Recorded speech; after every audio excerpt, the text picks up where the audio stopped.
Hey everyone, how you doing? In today's video, I'm going to show you how to crop in Capcut. So before we get into the video, please comment, subscribe, like, as it really helps out the channel. So let's get into the video. So the first thing you want to do is come over here and add your video. Now above the timeline here, you're going to see this icon called resize. Click on resize, and now by default, it's going to come up to crop. So what I like to do is just come over here.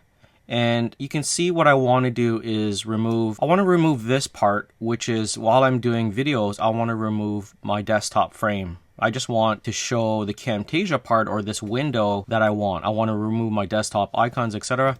So I'm just going to come back over here to resize. By default, it's going to be crop, and I'm just going to scale it down like that.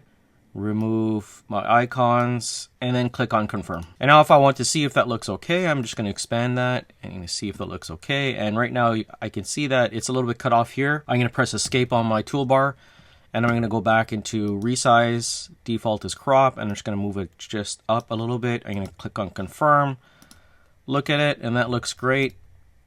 And then continue on with editing. So that's it for the video. Hope you like it. As always, don't forget to subscribe, like, comment, and I'll see you in the next one.